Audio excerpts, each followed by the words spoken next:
I am David Cassidy. Tonight on R&R, I'll be revealing juicy excerpts from my new book, Come On Get Happy. And of course, all the dirt from Roger Rose's autobiography, How Smirking Made Me Millions.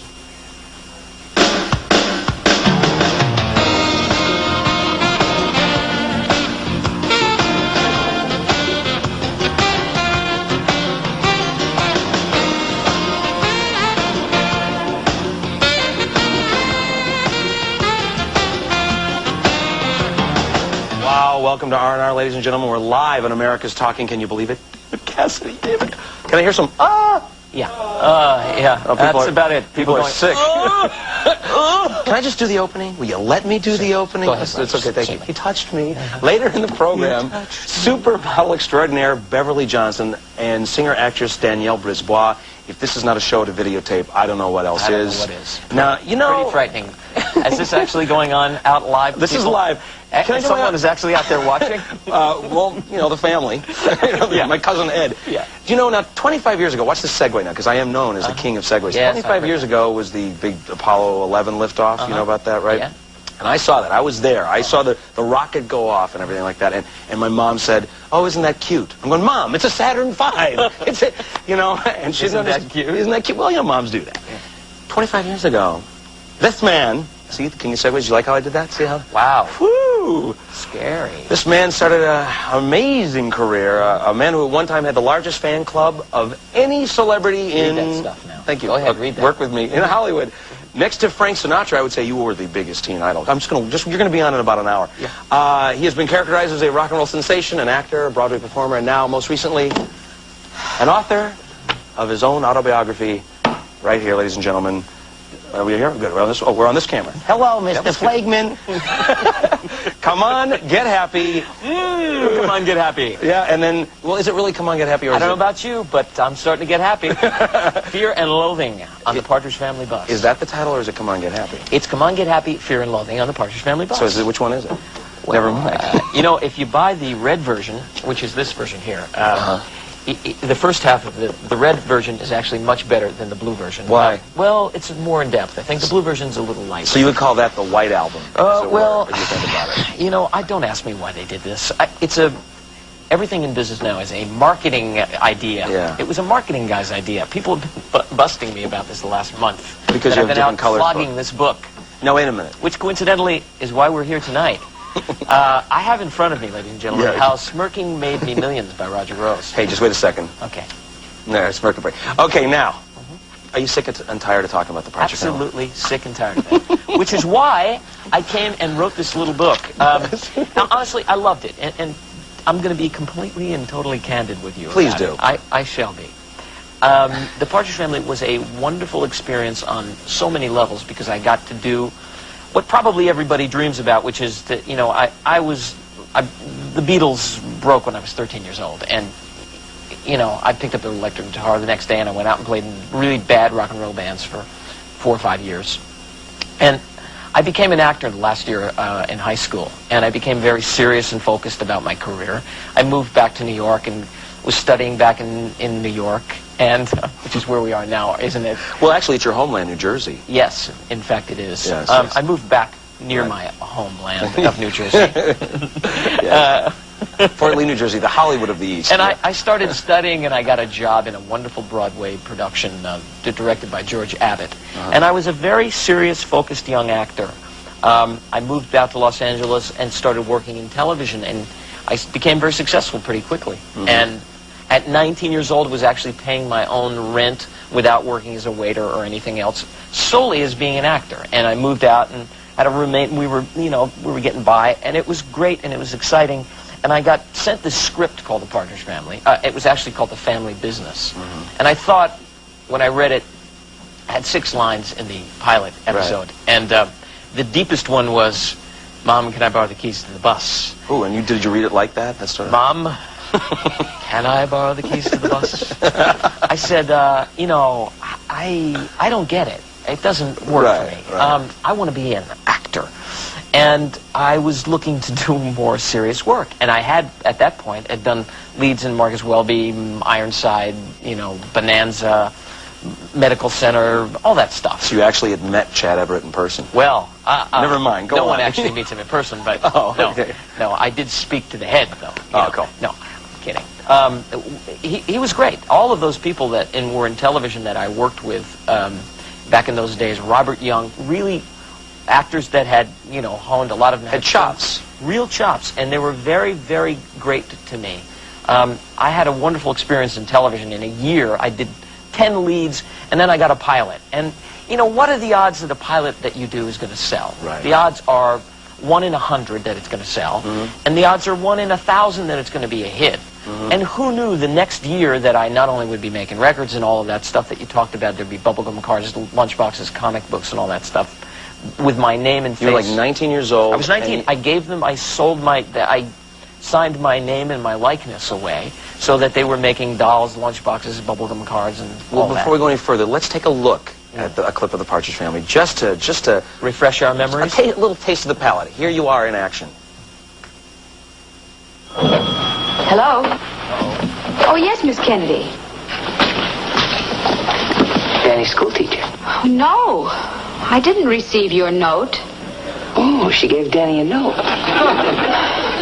Yes. I'll be happy to meet with Dr. Beecher tomorrow. The school's psychologist. Okay, you can call the play-by-play. I don't need Howard Cosell for a brother. It's interesting. You have Shirley Jones hair now, which is sort of strange if you think about it. Yeah. Well, you have Danny Bonaducci. Yes, I do. I wouldn't be knocking me No, now. sorry, Okay. I'm in big trouble now, ladies and gentlemen. Now, Shirley Jones is not. This is one of the things you mentioned She's in the book. not related to me. She's- I love her. Yeah. And she's married. She was married to my father. Right. She Jack was. Cassidy, who was a great actor. Yes, he was. And and I'm not. It's. thank you. Go ahead. They were divorced. So technically, she was not really. I mean, I didn't grow up with my brothers, Sean, Patrick, and Ryan, who are Shirley and Jack's son. I am Jack and Evelyn's son, growing up in a totally different environment in West Orange, New Jersey. My brothers grew up with Shirley in Hollywood. Right. So people's perception of me was that I was this sort of L.A. guy, and I wasn't at all. And it's very interesting to meet people now that grew up with me and had that, and now we're just guys sitting around talking, and they go, man, I had no idea you were like a guy. I thought you were like this pansy guy, with the hair. Anyway, it's a very interesting thing to have people perceive you as something you're not. Right. And to be basically robbed of your own identity. And when you become that identifiable with a character that you play, and you become that successful, God thank you that I became that successful. You know what, though? I worked with one of the Brady kids, Christopher Knight. What the hell does that have to do with me? I'm going to tell you right now, because you're making me a little bad, okay? I mean, I know there's a lot of women around going, oh, hi. Come on. All right, anyway. Come on. Don't patronize. What? Just 5 minutes before we go on the air. Hi, I just want to meet you. Hi, I Oh, just want to come meet you. on. All right, anyway. Christopher Knight, who played the middle Brady son, Right. said to me, and I get this vibe off of you, that for like the first 25 years of his life, he just fought that and fought that and fought that, and then one day he realized that, in the words of John Lennon, that this was bigger than God. And instead of fighting it, he realized that he needed to accept it because it was never going to go away. If he said it was bigger than God, he's in a lot of trouble. Well, he I can tell you alleged. It was, no. The thing about me in terms of the Partridge Family is I never had a problem with the fact that I had such an impact on a generation of people that every day of my life, someone always came up to me and told me that I meant something to them, I was an inspiration to them, or I was an idol, or whatever it was, or that during a period of their life, it was important, I was an important part of their life, I played an important part of their upbringing. And I think that because I cared about people and the fact that I had that impact on them, I never took that lightly. Right. And the fact that I had all these fans and people who I didn't want it. Yeah, but you didn't want to talk about this for years. You didn't, when you were... I didn't want to talk about it only because I was very frightened. I was very paranoid. I was... Of what? That people would not, if they saw David Cassidy, they wouldn't like him. They wouldn't understand, or because they had fallen in love with this character and this person, this creation, this persona, that if they really knew who I was... Well, the real David Cassidy, not the one on that TV show, Exactly. was kicked out of 2 high schools and some other things. Hitched up to Haight-Ashbury, and was a very, very different guy than Keith. And in this book, a lot of what I tried to do was to demystify myself and also dispel the myths about what it's like to be, you know, people telling me, you know, that I'm a living legend and all this stuff. It's not. I'm just a guy. I'm a guy who became an actor, and that happened to me. And all I can say is, I feel really lucky to be alive, to have lived through all the drugs and the sex of the decades that I grew up and flourished in. A lot of my friends did not make it. Well, there's a lot to cover when we come back, because I want to talk about a little bit of the childhood, the relationship with your dad. Yeah. We got to talk about the Partridge Family. People want to call you. I want to talk to them. There's Prodigy. Please call. He wants to call me. call him. David Cassidy is here. When we come back, we'll be talking about all this stuff and taking your calls at 1-800-988-TALK. Oh, look at this lovely tune. We'll be back with more on R&R. Stay where you are. Hello world is a song that we're singing. Congratulations, America's talking. We're singing. Come on, get happy. Welcome back to R&R. Sitting across from me, a man whose face has appeared on lunchboxes, cereal boxes, record albums, Broadway marquees, and most recently the cover of his autobiography, Come On, Get Happy, Mr. David Cassidy. But here's, look at this album. This is an album from the heyday, April 12th. But I'm going to turn this around now, Joe. Watch this here. Okay, if we can get a zoom in on this. I want you... Wow, yeah, you can tell that that was my message to you.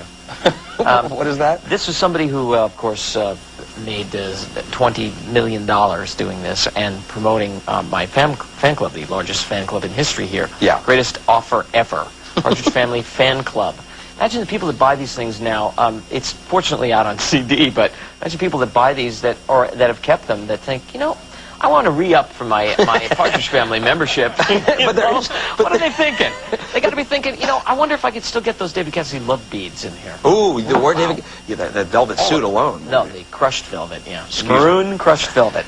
Now, Got to be up on your crushed velvet. you do, because that's the highlight of anyone's career. Now, before we go any further, we went around the lovely streets of New York, and our lovely man Aaron went around and asked questions about you, and see, you know, if they would remember the words. Not only do I get to be here, but I get to be humiliated as well. Oh, boy. Well, coming on R&R is usually a humiliation itself. We asked people if they knew the words to the Partridge Family. Which? I feel like Casey What? Kasem, and it goes something Like this. Here we go. Traveling along, there's a song that we're singing. Come on, get happy. Yeah. 5 of us and Mom working all day. Uh-huh. We knew we had to something, and I With your bad give me another self. shot. Do you remember the theme song to the show? There's a story. A wedding ring. Yeah. Very cool. That's the way it went. Come on, everybody, there's a song that we're singing. Yeah. Come on, get happy. Book this guy. We'll make you happy. Book him. I'm telling you what. If Danny doesn't watch out, he's over. he's over. This guy was good. He was real. I think he's my agent, which really scares me, so I really don't want to go. Now, you know, we discussed a little bit about your dad, and what I know a lot about you. I have photos, but the one thing that really surprised me about this book. That's why I'm here, of course. Thank you very much. Well, here we go again. The one thing that I did not know is that you really, the whole book weaves around about your dad, and how you had this emotional tie with him that very, very deep connection, and serious, in my case, a sense of abandonment, and a case of, I mean, I revered him, I loved him, I worshipped him, and he was such a presence. Everywhere he went, he touched people's lives. And I can only tell you that I've never met another person like him, ever. But that one day, when because you mentioned this in the book a lot, that one day where he left, that's the day that sort of like caused... Well, I've written a lot of songs about it, and I think in everybody's life we have issues that have emotional impact on us that leave us with a sense of, for me, a sense of longing for something that I could never, ever have. Because the wound was a 3.5-year-old or a 4-year-old, and I've gotten over it, and it's not painful for me to look at the particular moment in time any longer. I've dealt it, kind of like going through 5 years of analysis. I really have been able to deal with it. Unfortunately, when my dad died, I hadn't dealt with it. Right. And I always felt like, I mean, he left my mom and I and went for something else in his life, and felt guilty about it. He was a very, very difficult person to get inside. He was very willing to open himself up to people who he felt, I think, could really assist him in his life. Right. But He was very selfish, though. very selfish, very self-involved, and somebody who, as an artist, I had the most respect He was for. great. I don't mean to Phenomenal cut short, we got actor. calls here and stuff. But Terrific singer. He could sculpt, he could paint, and intimidating. And all I really wanted from him, when I became really successful and I started doing really well, was to have him put his arm around me and go, you know, son, I really love you. I'm really proud of you. That's all we want from our parents. Did he ever do that? No. What he did was, it pissed him off, and he rejected me, and it got him outraged. He didn't talk to you for like a certain period of time when you were like the height I of didn't success, talk to right? him for 9 months before he died. I hadn't spoken to him, and I was left with a feeling of like it was my fault and what a fool I was. And in essence, it taught me a great lesson about life, which is if you care about people and you relate to them and you have something with them, what are we in our lives other than what we make with each other and ourselves? Right. Not this stuff or money or position or power, but the relationships that you cultivate, your family. And for me, every day of my life, I really, the people that I care about, I tell them how I feel about them. Because I may not see them tomorrow. It's over. It must have brought you right back down to earth with your father's passing and everything and all the success. You realize really what is important. That must have put you right. It devastated me. And also my manager, who was one of the closest people in my life at that time, I lived a very insulated life because of the hysteria, the madness, and the fame, and my own paranoia, and my fear that if people really knew me, if all of these millions of fans of mine that I, had, if they really knew who I was, because they had bought this guy that had been created and this character that I had created, if they knew me, would they really love me? And at the time, I wasn't secure enough to think, well, this is me, and if you like it, here it is. And if you don't, what can I do? This is the best I got. And you're scaring me. I just want to point that out. Well, thank you very much. I appreciate that. Really, it's been a pleasure being here. Can we take that call? I just want to point that out. Well, thank you very much. I appreciate that. Really, it's been a pleasure being here. Can we take that call? Or, Let's do. Let's take this call Let's take because a call. we're just running short on time on this break. Gail is in California, and you have a question for David Cassidy. Hi, well, this is sort of on the lighter side, but what is the weirdest thing a fan has ever done for you? The weirdest thing a fan has ever done for me? You have 30 seconds to answer this one. Well, it would be very... Gail, thank you so much for the call. Gail. Well, are you talking about, like, wearing... You have 10 seconds, Dave. Made for me. He'll answer this question when we come back, ladies and gentlemen. A lanyard. He'll see a what lanyard. Happens. A lanyard. David Cassidy when we come back on R&R. Oh, a lanyard.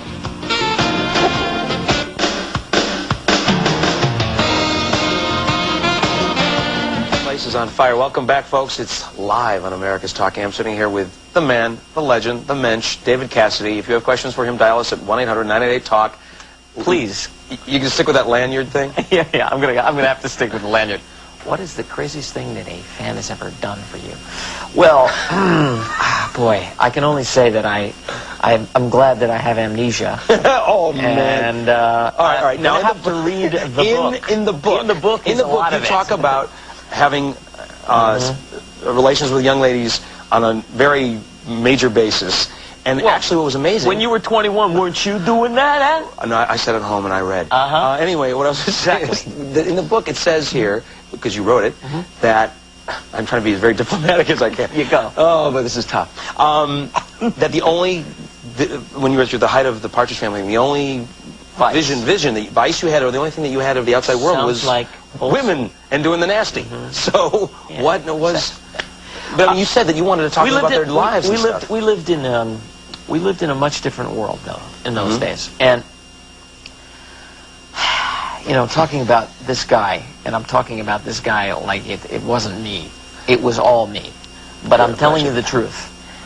It's as if somebody else did it. Oh, please. No, I'm telling you the truth. I'm not apologizing for it at all. Right. I'm just telling you, I'm so far removed from it now. But focus more in on this. It's in the book. You say that basically you would have 2 or 3 women a day on some or more. Excuse me. No. All right, but then you also. No. But then that was. It was not uncommon to have lots and lots of women being around, and in those days, when you're out on the road and you're touring, and it was chaos out there.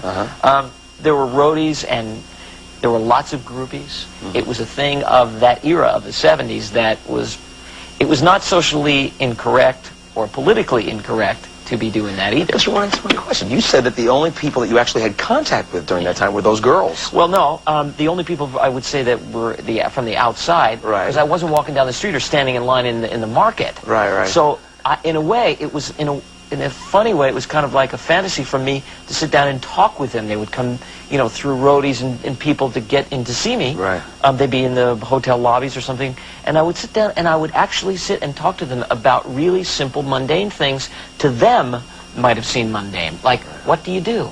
What do you do with your life? What do you do with your afternoons? Well, I go and I work and whatever it is. That was just it was fascinating to me because I no longer could do that. Wow. So in a way, it was my fantasy, living out my fantasy, listening to this simple stuff that they looked upon as like, oh, but that's really boring to you because you get to do all this stuff.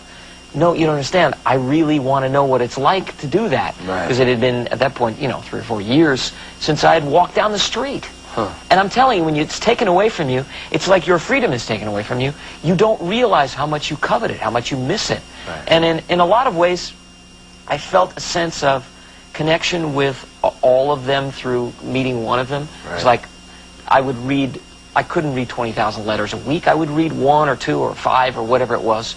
And in a way, it was great to get some human contact. Now, I want to go to Prodigy because have you met Elaine? David, Elaine. Yes. Hi. Hi, Elaine. Oh, now, you know, we've had a million guests, and she does, hi, how you doing? You. Hi.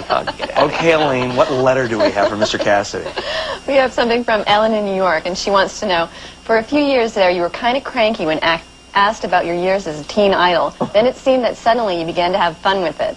Did you suddenly realize how meaningful your career had been to so many people, or is it just a question of getting older and wiser? We sort of went over that territory, but in a nutshell. We sort of did, and the truth was that I wanted, it would be like, this is how I've explained it to people. The reason I wrote the book is because I really don't want to answer any more questions about the Partridge Family. It's like talking about, I just finished the most sensational, for me, creative, professional, on every level, career move that I've ever done. I was on Broadway in Blood Brothers. As a creative artist, it was the most satisfying thing I've ever done. It was so successful.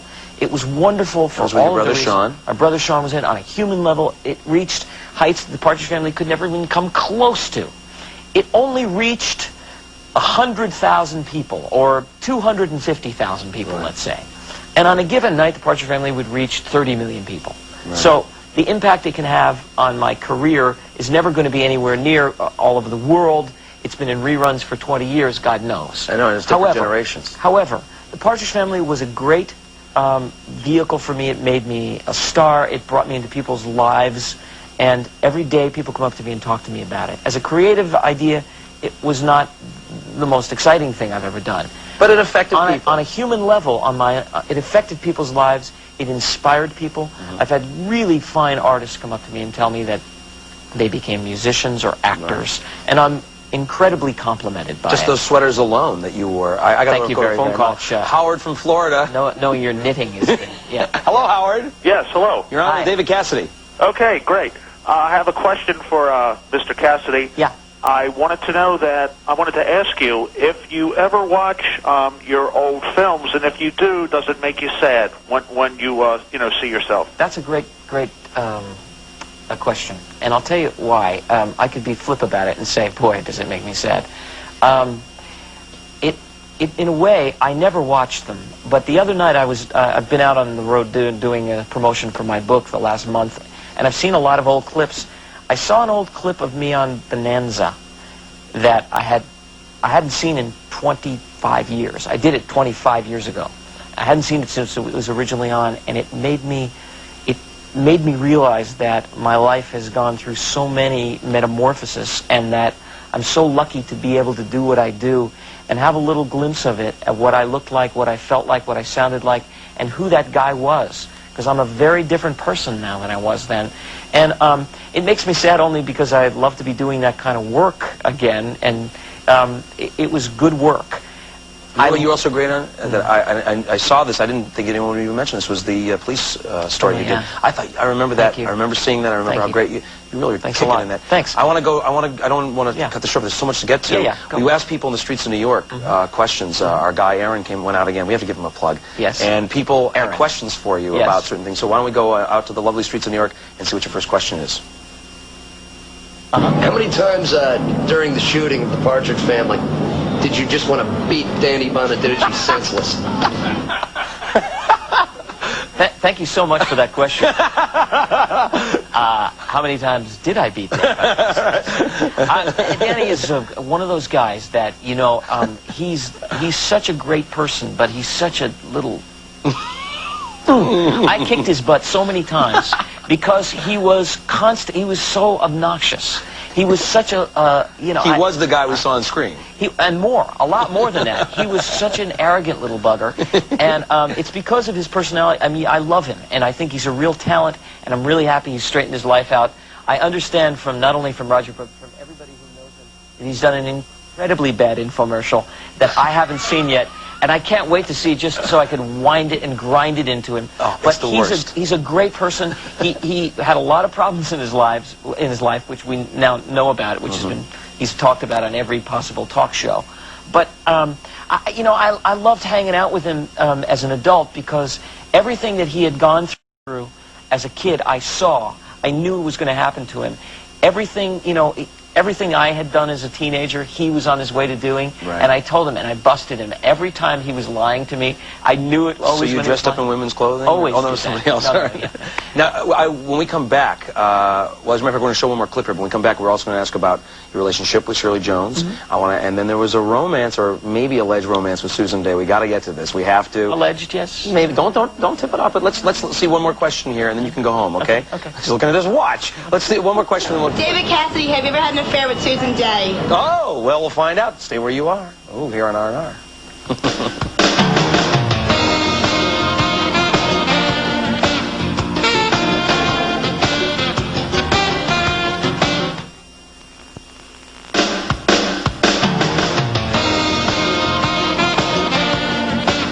We are back, and this man is a mensch. We're keeping him over because he is happening. David Cassidy, we were talking during the break here, and he's just so cool about himself. And I compliment you, I quell, because you got the vibe. You know what it's all about. I get the joke, is what you mean. Yeah. And that I'm just really lucky to be able to do what I do. And what I said to you was, I'll let you in that we were talking about being actors and stuff, and how lucky I feel to be able to do what I do, and that, you know, anytime I start feeling, or you start feeling, or anybody start feeling complaining like, you know what, I should be doing what De Niro's do, I should be able to, they're not recognizing my talent and taking yourself too seriously, just remember what you have is a blessing, and the fact that you're able to do this and not be working down in a coal mine somewhere. Oh boy, my boss is going to call me, and now, thanks a lot. Yeah, you're welcome. No, you're right, you're right. Yeah. Now, the answer to the question that all America is waiting for right now, Susan Day, what happened? Oh, I'm getting the chills. Man, you know, I'm really getting sick of being asked this question. Oh, thanks a lot. The truth of the matter is I love that girl, and and we had this great friendship and relationship that, because the way life is when you're young, you know, and you're tempted to do things sometimes. I was really good with her. I loved her, and she was my closest confidant, certainly during those years as a female, that I felt like I could share everything with her in my life. Right. After the show was over, we started going out, and it changed our relationship a bit. A bit? According to your book, it's never been the same. Well, it's never been the same, but I don't know whether it would have been anyway. You know, we ended the show. Were we going to go on and become... But you got physical after, never during the show. I mean, I'm sorry to expedite this situation Let's here. get physical. Thank you. Yeah. It's all here in the book, and to be fair to you just don't want to talk about it, do you? Well, no, I don't. You know why? Because in a way it sounds like, just in trying to talk about it, you can never do it the service that you can do in 15, 20 pages discussing the depth of the relationship, and in a way it sounds cheap. But we dated. We definitely tried to make more out of that relationship than was on the Do screen. you realize that all America is going, yes? Andrea in New York, you have a question for David Cassidy. Hi, David. How you doing? Hi, Andrea. I want to tell you, I've been a diehard Partridge Family since I'm a kid. Uh-huh. But Blood Brothers was fabulous. Thank you very much. I want to know if you really feel like you came into your own with that. Yeah, I did. In a lot of ways, as an actor, those are the kind of parts that I have been very frustrated about, the fact that because I did the Partridge Family, people thought I was that guy. And as an actor, when you do a family, lightweight kind of situation comedy that has that kind of impact, it's hard to have people see you as a serious actor. And saying thank you so much for acknowledging that. And I've said it a couple of times here tonight. It was, for me, that's the kind of work I always wanted to do, and the kind of, for me, the direction in which my life and career is going. And I feel so blessed to have the opportunity to do that kind of work now and to get those kinds of jobs now, where I couldn't for a long time. Sorry, Andrea, we thank you for the call. You know, right on that subject, last year I saw you in concert in Los Angeles. Yeah. Went and saw you. PR people were all over me like a bad suit, but I wanted to go anyway. You sang I Think I Love You. Yeah. And you... I love that song. Oh, no, wait a minute. I love that song. You came out, and every time you sang a Partridge Family song, it was like, I will, you people paid money, so I'm going to do a Partridge Family song for you. And then when you sang one of your original songs, you went, okay, hey, these are great. And every time you get now here's a song that everyone wants to... Okay. And it wasn't a year ago. In fact, it was a couple of years ago. But okay, come at me. Come at me. No. Well, a year ago, fortunately, I was doing... Blood Brothers. Blood Brothers. Right. When I have gone out and played in the last few years, I mean, it's been great for me to go back out and play, because people want to come and see me do the hits. If I went and saw David Cassidy today, if he just played all of his new material, I would be bored. You know, we have a relationship with this person. I want to hear it. The great songs that I played from that era, I really loved playing, always did, and I played them. The stuff that I didn't really like, that I thought was less subpar, I talked about it. And, you know, this song was a song I always hated. There was a song I cut that was a #1 record called Doesn't Somebody Want to Be Wanted, that I hated. I hated the song. It's a great one. It was a follow-up to I Think I Love You. It sold 1.7 million. Oh, gee. Almost 2 million copies. And I hated the song because they made me do this silly, stupid little talking bit in the middle of it. That Elvis thing. Oh, I almost got, you know, it turned into like, I'm leaving the show. No, you know, get his lawyer on the phone. Oh, it was a big deal. And I never thought the song was anything like, or of the quality that I Think I Love You was, or some of the great songs that Tony Romeo wrote, like Point Me in the Direction of Albuquerque or Summer Days. He wrote some fabulous songs that today, it's great to do it because I have a relationship with the fans that grew up with it. I agree with you, and I got to cut you off, and I hate doing this. No? I want to promote everything. We have the Partridge Family's Greatest Hits, the book, David Cassidy. Please come back. There's too much to talk about. Thank you. Thank you, man. My pleasure. Thanks. All right. We got to go. We'll be back.